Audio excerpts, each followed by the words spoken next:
Sam Jones with my favorite radio personality, Jimmy Deal. Hi, Owen. How are you? I'm good. How about yourself? Fantastic. Great to have you on the show. So excited about talking about your brand new book. Thank you Gonna for be in having stores, me. right? Yeah, absolutely. So much fun. Tell us about putting this wonderful book together, My Mama, Cass, right? Tell us about, I know it's a long time in the making, right? Well, yeah, probably my whole life. But people ask me, well, how long did it take you to write this book? And that's always such a complicated answer because I feel as though I've sort of been doing, research my whole life for it in terms of, when I meet people that knew her, I would ask about her. So it's sort of this ongoing thing. But to be fair, from the idea of, oh, I want to write a book to where we are right now, that answer is 15 years.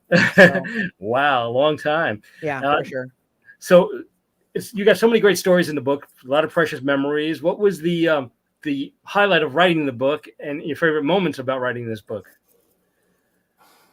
One of the highlights, I think, of writing this book actually came after writing this book, in that I felt and do feel closer to her now, having written about her, than I did before. And that to me is one of the most wonderful gifts of the whole thing, is to feel more, connected to somebody who hasn't been here for 50 years. Oh my God, 50 years. 50 Amazing. years. Oh my, wow. Wow, that's unbelievable. Mm-hmm. And yeah, I mean, you lost your mom at such a young age, right? You were only like 7 years old, right? Yeah. That's how I know that the math works out. Yeah. 50 years, So yeah. I was very, very, very young, and my mom traveled quite a bit for work because she was a single parent and responsible for making sure everybody got, fed and went to school and all that. But she had to travel a lot as a result of that. right. And because she traveled a lot, it made, at least for me, it made it more difficult to understand that this time she wasn't coming back. Right. Yeah. And what, you were at camp while she was supposed to come to see you at that point, right, in time? She wasn't coming to see us, but I went to Baltimore to spend the summer with my grandmother who lived there. Okay. And my mom was working all summer, so I think she thought it would be better off if I was with my grandmother, who I loved. Okay. And I was there the whole summer. That was the plan. Wow. I don't know when her real date was that she was supposed to come back. I understand that she was supposed to actually go do a few more shows in a few different countries. So it was a little bit of a tour. It wasn't just the 2 weeks at the London Palladium. There was actually a tour that was going to happen. So probably through the summer. Yeah. It's amazing when you lose a parent at such a very young age, how many memories that you do really hold on to and that you really get. And and it's very special to you, because I know I lost a parent at a very young age too. Right, I was going to ask. You obviously know of what you speak. Yes, so you really, I mean, you don't have a lot of memories, but the memories that you do have, they're very vivid, and you don't forget them. They're vivid and they're precious. Yes, and I think that may have been the hardest part of writing the book. Right, so we're talking about the great parts, and then the hard parts, I think, was deciding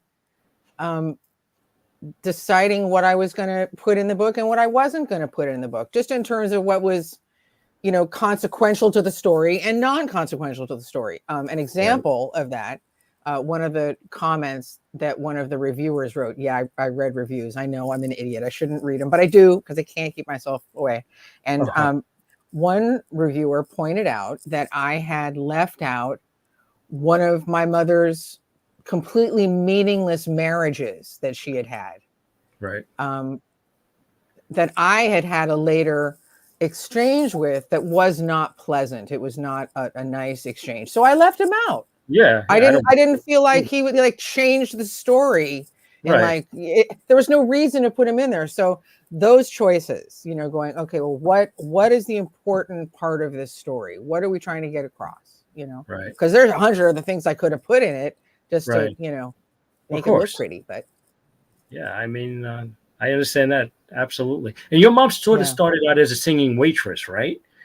When she first got into business? Not necessarily. No, she really wanted to pursue musical theater. Right. she sort of had gotten bitten by the bug of musical theater later in her senior year of high school. Right. And she made a deal with her parents because she said, I really want to be a performer. I really want to be a singer. And she went to her mom and dad and said, look, I really want to do this. They told her she was nuts. Right. But they made a deal and she said, I'll come back. Give me 5 years. Give me 5 years. And if it doesn't happen in 5 years, I'll come back. I'll go to school. I'll do whatever you want. Right. And California Dreamin' came out like 6 weeks before that 5-year mark. Wow. So like she got it. I mean, it couldn't have been closer. So she wasn't, but I think where you're getting that from is the part in her story in her life where she was in the Islands with the other mamas and the papas who were performing in a club. And it was at a point where she was not an official member yet of the group. And she did get a job as a waitress there. And she sang her parts from the floor as she was serving drinks and, dealing with the asshole comments. Oh, sorry. That's okay. No problem.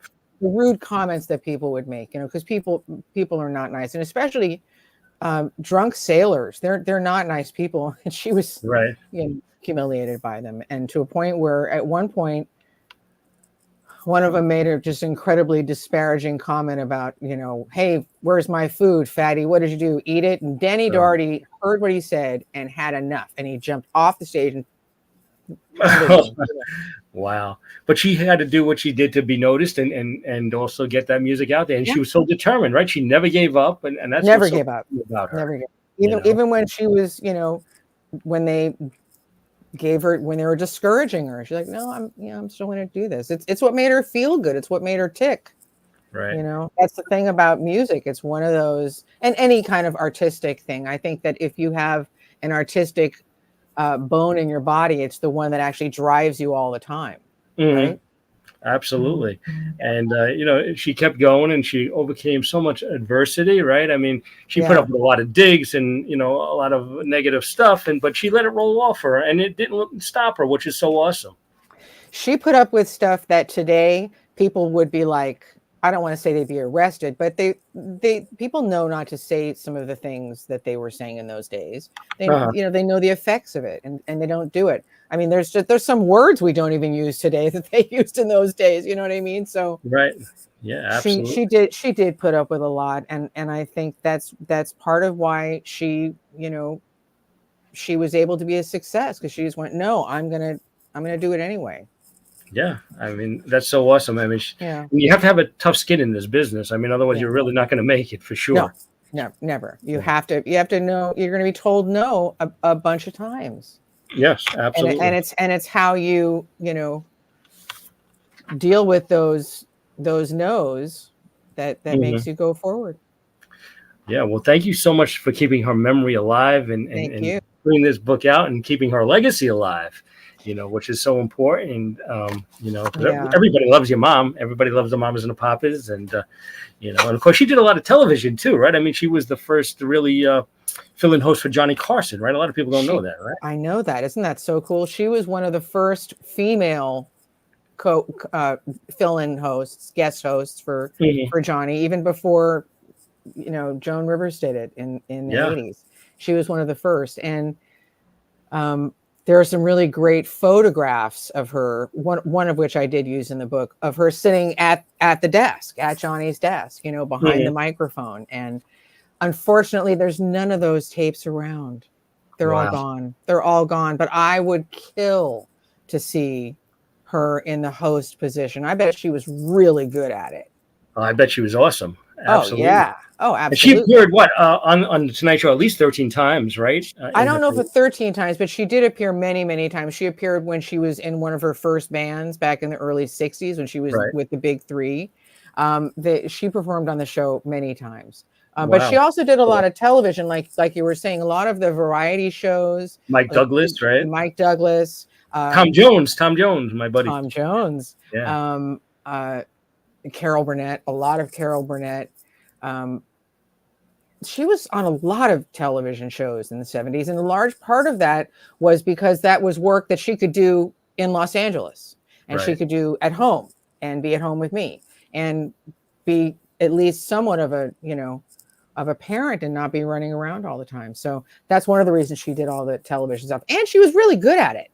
She was really, really good at it. You know, she had a couple of specials on you know, her on her own as a solo artist, and she carried them off like a pro. She was great. Yeah, and she also liked to do game shows too, right?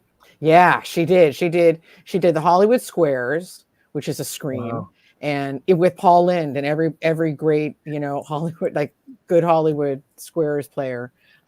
She did the dating game. She did the dating game. I saw an interview that she discussed why she did the dating game, and actually she talked about it on the Tonight Show. And she had been friends with Chuck Barris for a long time. Actually, Chuck Barris was the producer of her first television special. So they'd been friends for a long time and even gone out on a couple of dates. And he was producing the dating game. And my grandmother, who was a widow, apparently really, really wanted to go on the show. And my mom was like, fine. And so she went on the show with my grandmother because my grandmother wanted to go on the show. So that tape of the two of them on the dating game is quite something. So there's this treasure trove of stuff that I was able to see, that I was able to, you know, reference, that I was able to use to remind myself of what she sounded like, what she looked like, what she, you know, and that is, I think it's probably fairly unique to somebody like me who is a mom who was, you know, in the public eye. Sure. That those kinds of resources aren't available to everybody. I mean, God, what a gift! What a gift! Yeah. You know, she had such an amazing voice, and also it was in. She also did a little appearance there in the Scooby-Doo movie, right back in '72, right? She was in the Scooby-Doo episodes. Okay. She played the owner of a haunted candy factory. Right. And being of that generation, like that was my favorite show. And the fact, like, of anything that she could have ever done in her whole life, like that was probably the one that meant the most to me as a kid. Because I was turning on the TV and I was watching her. That's so amazing. My favorite show, right? And Absolutely. She did a lot of work with Sid and Marty Krofft, and she was in the Puff and Stuff movie.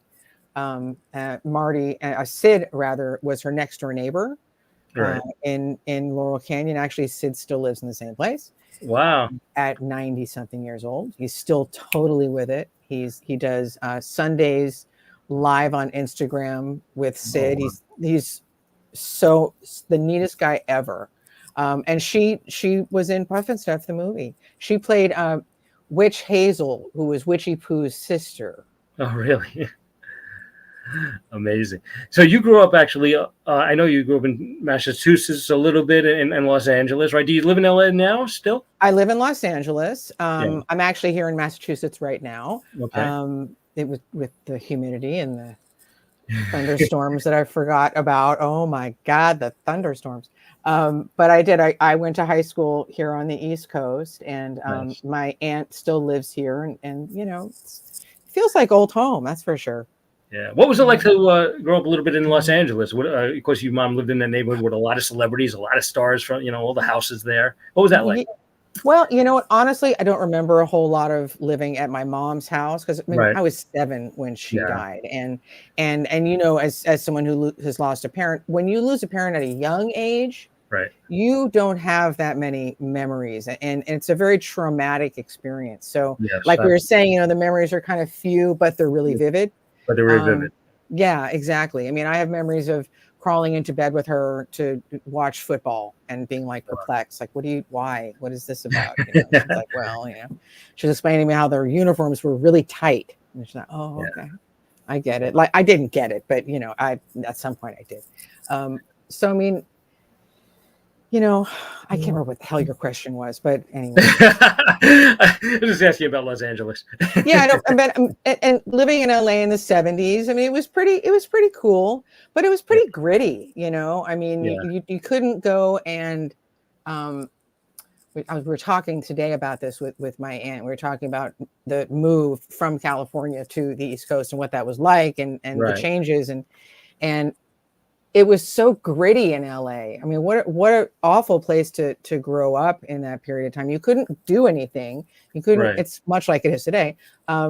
you can't, it's not really safe. You know what I mean? You can't walk down the street and, go to the ice cream parlor and come home by 9 o'clock. Like that normalcy wasn't happening there. But that normalcy did happen here in Massachusetts. We went to school, we had a normal life, right? Which wasn't happening there. So. Yeah. And also, she had the television program, right? And she had a lot of celebrities on there when she did that, right? John Sebastian, right? Buddy Hackett, a lot of different celebrities when she did that television program, which was pretty awesome. The first one, yeah. And actually, I'm going to see John Sebastian this weekend. He's been on the show. I had John on the show. Yeah. He's so. First of all, as far as like people ask me, how many interviews did you do for the book? And I'm like, gosh, formal sit down, formal interviews, 3. Wow. John Sebastian, who I recorded. I know I did a tape a call and I recorded him because I wanted to write it verbatim. Right. I wanted to every, little word. I wanted it to really come through. Right. And he gave me a great interview, just an amazing interview. And he had run into Stephen Stills somewhere, and Stills said to him, "Did you read the book? Did you read Owen's book? Oh, it's so great! You have to read it. You have to read it." And so he came home and called me. Sebastian did, and I said, "Well, have you read it?" He goes, "No." And I said, "Well," so I sent it to him, and he called me 2 days later, and he said, "Well, I only cried twice, so that's the good thing." But he said, "I have to tell you that you did it. You finally set it straight. He said there was something deep inside me that just sighed a little deeper, just relieved." And it's that feedback. It's feedback that I got from Stephen Stills. It's from her friends and the people that knew her. Right. Those are the compliments that mean. I mean, I can't even put it on a scale of how much those things mean, because I wanted her story to be told in a way that people could relate to it, and that was accurate, Right. and it's really nice to know that I almost got it all right. I mean, I'm sure there's probably a ton of stuff I missed. Probably, Right. I know there is, but But by reading your book, everything is true. The facts are right. I mean, who better to write a book about your mom than you? Well, that's what I thought. That was my reasoning. I hope that everybody agrees with that. Yeah. I always felt like it was my responsibility because I've been blessed to help continue her legacy and keep her legacy in the public eye. I've had the experience many times of having people come to me and go, "I want to write a book about your mom. I want to write a movie about your mom. I know what she was about. I want to write the book. I want to do this." And every time I'd go, "No." And because that's what I want to do. And I didn't know yet until I knew how it was going to work and how it was going to look. So that's what brought me here. Yeah, and also she had a wonderful solo career too after the breakup with the Mamas and the Papas, of course. "Dream a Little Dream," love that song. What are some of your favorite works that she did when she was a solo artist? Well, there's a lot of really great material that people aren't as familiar with, and it has "Dream a Little Dream" was the last song released by the Mamas and the Papas. Right. It was released as Mama Cass featuring the Mamas and Papas or something along those lines. Yeah. And then when she did her first solo record, she asked permission from the label, and it was the same record label, but from the group, like, "Can I please put this on my record? Because it's kind of my swan song." And they altered it a little bit. Like it has a different stock number. I mean, they changed it. They changed the opening. They added all this different stringed instruments and woodwind instruments and just strange little awkward things. And that was on the first record. But after her time with Dunhill was finished, she was able to get into a contract with RCA Records, and she was able to at that point pick more of the things that I think made her really tick, the songs that she was really into. So the music that she made for RCA in that way sort of has more of a meaning to me because I know that it's stuff that she was really passionate about. Right. The last record that she made how many? 3 or 4. I should know this off the top of my head. The 3 or 4 records for RCA, and the last record that she made was a live record that she recorded live at Mr. Kelly's in Chicago. Mm-hmm.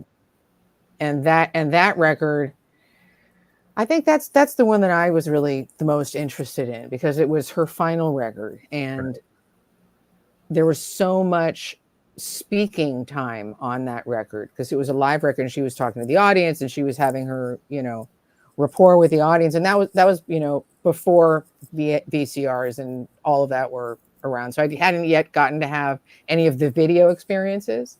So that record for me was one that I just, that for me was one of my favorites, I think.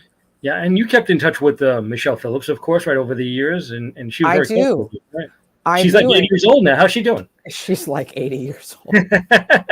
She's up there. She is 80 years old. I'm sorry. She did just have a big party for her 80th. So. She did, really? Oh, wow. Yeah, she did. And sorry, I probably shouldn't have said that. But anyway, she's great. She's really kind of she was the youngest one in the group, so it does make sense that she's the one that's still alive. Right. She's really been a part of my life. She's been an important part of my life, and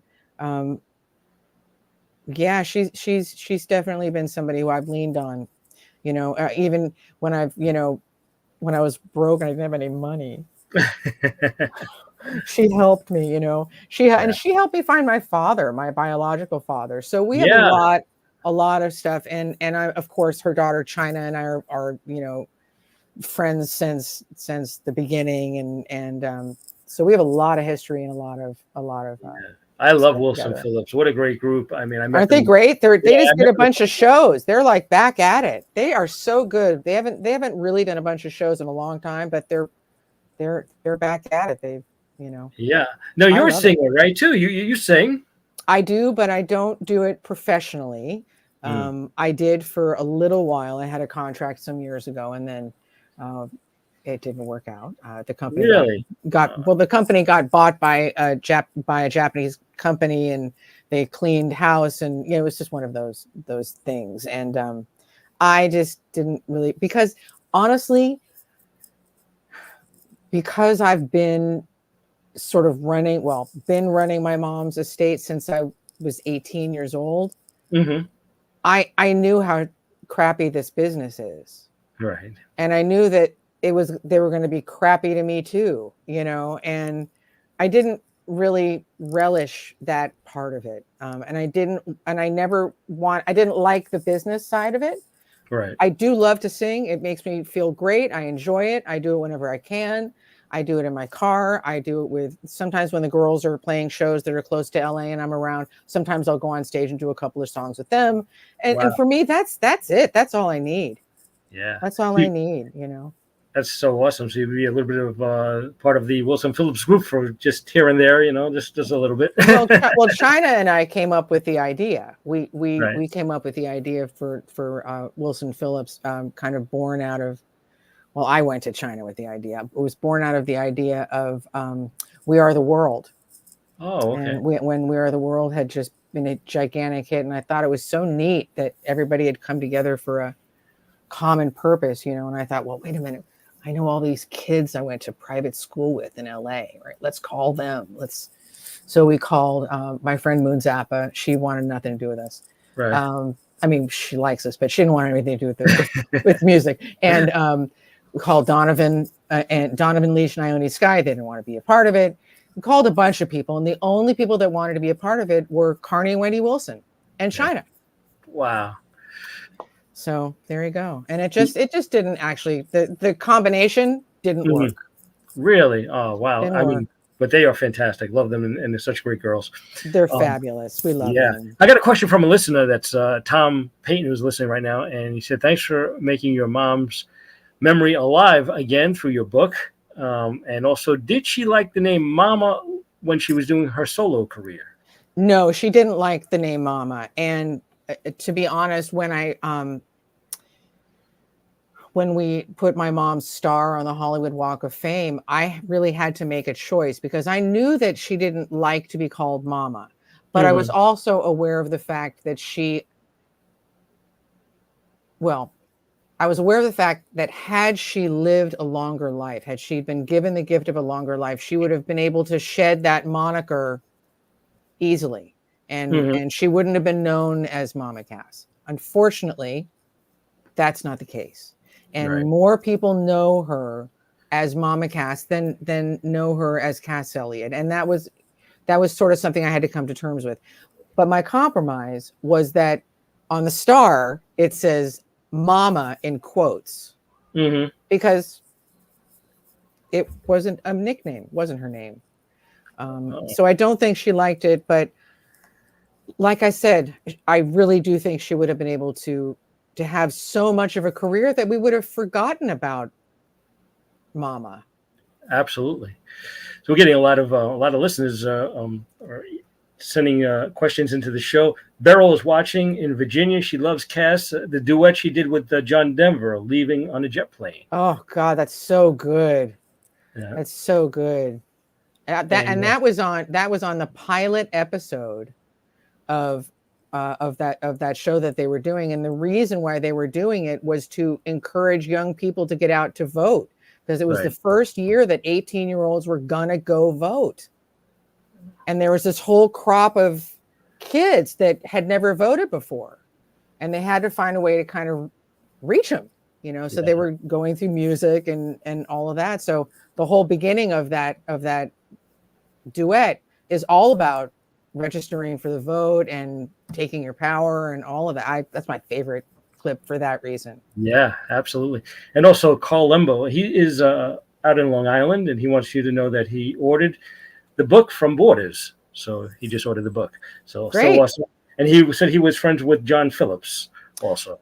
That must have been interesting. Yeah, absolutely. And did your mom perform with anyone that she hadn't performed with that she would have liked to, that you know of? I mean, she performed with a lot of people, but anybody that that she would like to have performed with and didn't get to? I don't think so. I mean, I think she really got to have, like you said, she sang with a lot of different people. She sang with a lot of different people. She sang with Sammy Davis Jr. Yeah. I mean, come on. There's not a lot of people that are left. I don't think that if she were here, she would say, yeah, I wish I would have sung with this person. Right, exactly. And are there any documentaries in the works about your mom? And what about the Mamas and the Papas as well? We've been talking about doing some documentary stuff about my mom. That's all really in the works. And stay tuned. Let's just hope we can go forth. We need a big biopic like they did for Elvis, right? Yeah, but don't you think people are sort of bored of the straight, Elvis was born in 19, Yeah. Yep. I mean, they tried to change that movie around a little bit. I mean, I don't think a lot of that movie was factual, but I know they tried to change it, make it more, interesting or whatever they tried to do. But yeah. Well, I'm all about, making sure that people remember my mom, and always do. And even the rude comments, even the comedians that make their jokes. I used to get really upset every time I heard a comedian making a really mean joke about my mom. And then I changed my attitude about it. Yeah. And I realized that even though they're making these dastardly comments, they're still thinking about her. Exactly. So who wins there? That's what I want to know. Yeah. So, well, yeah, we're looking forward to that. I hope that comes out soon. I hope so too. I think it would be a really great project. So absolutely. Richard DePrima, he's in Brooklyn, New York, and he said he met your mom in 1969. So wow! Wanted to tell you that. So that's pretty cool. I think he said hello, Richie, Big Batman in Bay Ridge. He's actually in Bay Ridge. So Richie DePrima. So he met your mom, I believe. I think he said he met her in New York City. Yeah, told me that he sent me something yesterday. So that's very possible. She was known to saunter around the streets. That's for sure. Right.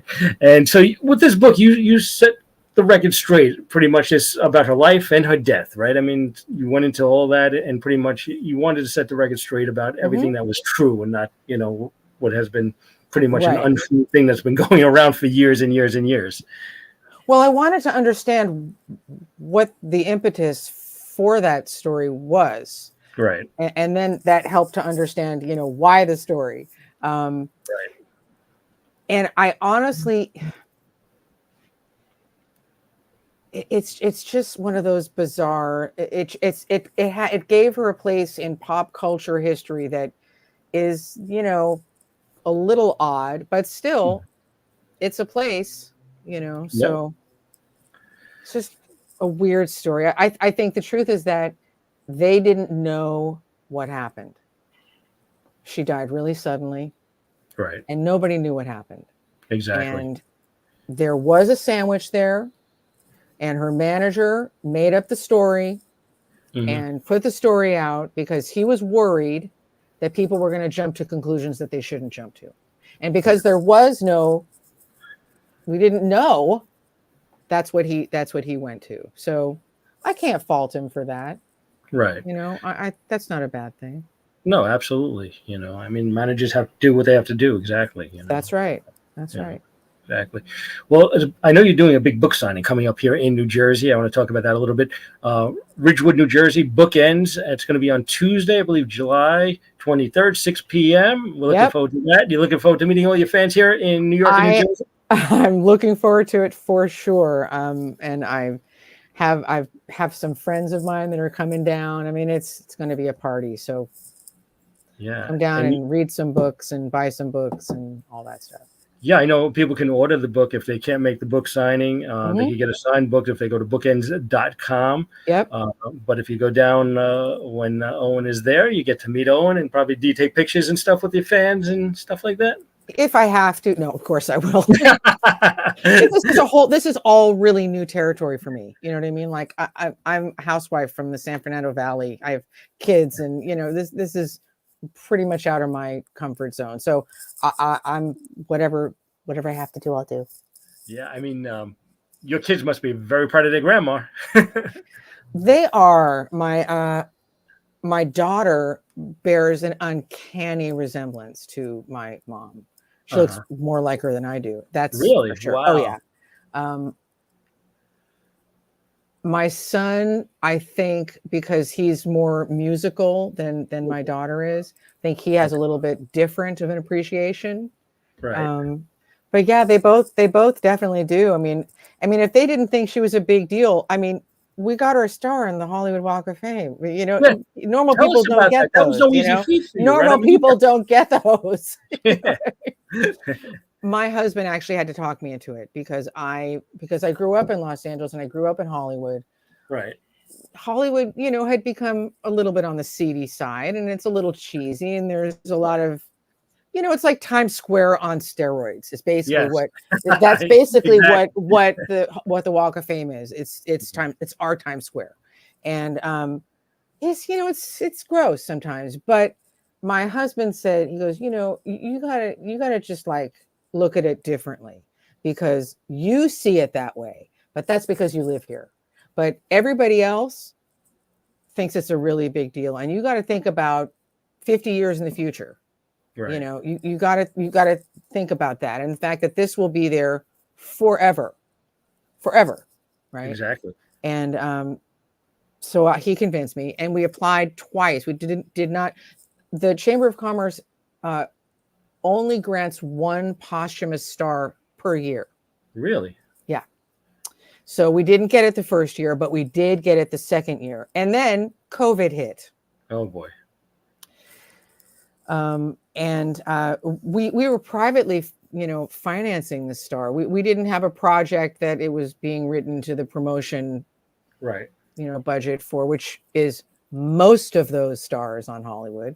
There's a reason why so-and-so has a movie coming out next week. And look, I'm getting a star in the Walk of Fame. It's not an accident. That's a promotion, right? Yes. But that wasn't the case with us. So we were very grassroots. We had a PayPal. We had a PayPal account. We had we had, a little bit from this one and a little bit. Michelle gave some, and the John Phillips estate gave some, and Universal Music gave some, and Sony Music gave some. So just, it's kind of was, and then what we didn't have, I just ended up, writing a check that almost flattened me, but it was for a really good reason, Yeah. and absolutely. Yeah. and I knew it. And the day, 2 or 3 days after we did the Star event, and it was intense. It was beautiful. It was, the whole family from this side of the country, including people that haven't been on planes in decades, made it out to Los Angeles, and we threw a big party, and it was, it was amazing. And then a couple of days later, my husband has cookies made for every event. Please, I can't. I have cookies with my book cover on it. I'm like, he tried to get me to take 10 of them with me on the trip. I'm like, I'm not taking the cookies. So he had cookies made for the Star. Right. I forget why I'm saying this now. It's interesting. I love it. Just these crazy. No, that a couple of days afterwards, we had gotten permission from the Church of Scientology, who owned the building that is my mom's Star is right in front of. Oh, really? Okay. We had gotten permission from them to use their stairs as extra place for people to stand. Right. Much to the chagrin of the Hollywood Walk of Fame, just going to say. Right. But they were lovely. And my husband said, hey, let's go take this guy that was so nice to us. Let's go take him some cookies. This is, a few days later, and it's all normal land on Hollywood Boulevard then. So we go over to Hollywood Boulevard, and he's standing and talking to the guy. And I'm looking at the Star because I want to see what it looks like in normal light, like when there's, normal people walking down the street. And here comes this woman, probably in her 30s. She's by herself. She comes down the walk, and she's looking at each Star as she goes by. And she looks at my mom's, and she stops. And she takes out her phone, and she takes a picture. And then she puts her phone back in the pocket and keeps walking. And I went, that's why this was important. Yeah. Right. Absolutely. Because in 40 years, somebody might look down and ask, who was that person? Right. Right. And if they don't know, then maybe they'll look it up, but it's there forever. And that permanence, that's pretty darn cool. Yeah. And Michelle Phillips was there, right? Didn't she give a little bit of us the induction? She did. She was part of the presentation. I just felt that was the right thing. Right. And we had different things sent by my mom's friends who weren't able to be there. We had a lovely quote from Sir Paul. We had a quote from Crosby, who couldn't make it. And Stephen Stills had at the last minute asked to come to the ceremony. So we said, of course, please. And so we had given all these quotes to different people okay, Michelle, look, you read all the Crosby, Stills, and Nash ones. Okay, you read we had done it because one person couldn't read them all, Of course. But, look, it's a quality problem to have. There's no question. Right. And Lou Adler was also present. And Lou said to Michelle, he goes, why don't you just ask Stephen to read the words from his bandmates? Duh. How come? I mean, nobody thought of that. It took someone like Lou Adler to realize it was such a great idea. Right. And Stephen got up there and just off the cuff, just gave the greatest speech. Wow. It was amazing. And it just, the whole experience was my husband put it really well. He said, the last time most of these people were together to be about your mom was at her funeral. So these people are now together celebrating her in such a beautiful way. And I had never thought of that, but I realized he was probably right about it. Yeah. I can't believe how much goes into it. The money and the work that goes into getting the money, Star. The politics, the Hollywood Walk of Fame, the Chamber of Commerce is no joke. Yeah. They own all of that, the whole street, all those stars, the Hollywood sign, they own that too. So anytime you see that flashed in a film, that's a nice big license. Yep. A lot of people think, that LA just gives these out to these big stars at the goodness of their heart. No, there's a whole choosing committee that is in charge of it. I don't. It's the board of the Chamber of Commerce or something. So it's not just for everybody. And I was really happy that they, felt that my mom was someone that should be part of that crowd. Right. And she's in the nice area of Hollywood Boulevard. I told you it's right in front of the Scientology building. But there are some really, really seedy parts of Hollywood Boulevard, like in front of the really bad newsstand or the souvenir shop there's some really, I would have been pretty sad had they chosen to put my mom's star in one of those locations. Right. But gratefully they put her where they put her. So. Yeah. I know you got to talk to Carol Burnett a little bit too, right? For the book? Not for the book, but I did speak with her once on the telephone. A friend of mine had gone to a book signing and slipped her my number. I don't know what possessed this person to do that, but they did. And she called me on the telephone the next day. And to pick up my phone, hello, hi, it's Carol Burnett. What? And she was wonderful. She was so lovely. She said that she loved it when my mom was on the show. That when she would find out the week before that my mom was coming on the next week, she loved it. She was so happy because she knew my mom could dance, she could act, she could sing. She was the whole package, and that they were going to have a great time. Right. Yeah. So she was lovely. She was really, really lovely about it. So, yeah, I mean, I spoke to her, but it wasn't specifically, like I told you at the beginning, specific interviews for the book, right. 3 or 4. Because really this has all been sort of compiling over the years. Right. So, yeah, I mean, it's a long time in the making, as you said, it's a lifelong thing. Yep. Lifelong memories right there. Yep. Yeah. So what would you like people to take away from the book after reading it about your mom?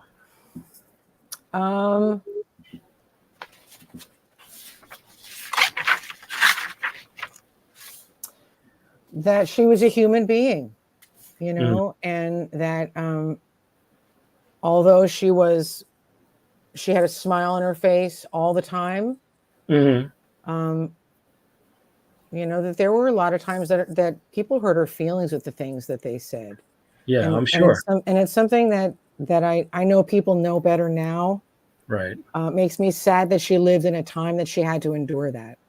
Right. Yeah, I mean, of course, with her weight, and people would make remarks and little digs here and there, and she pretty much, I guess, rolled off, which was a great thing. But I'm sure that somewhere, it affects you. It affects you. Of course it does. How could it not? How could it not? I mean, Yeah, it's amazing. But anyway, I want to thank you so much for taking the time out to talk to us. I really appreciate it. Thanks for having me. Really enjoyed it. Well, again, we're looking forward to that book signing. It's going to be at Bookends, Ridgewood, New Jersey, Tuesday, July 23rd, 6 p.m. Go out, see Owen, get a copy of the book, and she'll sign it for you, which will be awesome. So thank you so much, Owen. Thank you so much for taking the time. Thank you, Jimmy. Have a good night. I appreciate it. You two have a fantastic night. It was so great to meet you. And you too. Oh, yes, the book signing. Try to make it. That'd be awesome. Come on down. Absolutely. All right, thank you so much, Owen. You take care. Okay, thanks. Okay, bye. Bye-bye. Thank you. Bye-bye. All right, everybody. Thank you so much for listening to Celebrity Spotlight. Owen Elliott right there. Be sure to pick up a copy of her book, My Mama Cass. Great book. Coming up next week on Celebrity Spotlight, Carol Connors is going to be here. Of course, she wrote a book called Elvis, Rocky and Me, and she dated Elvis for a while, and she co-wrote the Rocky theme as well, and she's a singer in her own right, so we'll talk to her about her career. And I want to thank all the people for listening tonight to Celebrity Spotlight. I appreciate everybody who's listens every week. Richie DePrima is out there. Cindy's out there. Producer Cindy, thank you so much, Producer Cindy, for all your time and work. I appreciate it so much. Cindy in Lake Ronkonkoma, Beryl in Virginia, Tom Payton is out there. So many great people that listen to the show all the time. I really appreciate it. All right, we will catch you next Wednesday night. It's going to be at 7 o'clock. Of course, Carol Connors will be here, and we'll talk about her brand new book. All right, everybody, have a fantastic weekend, and we will talk again next week. All right, bye-bye, everybody.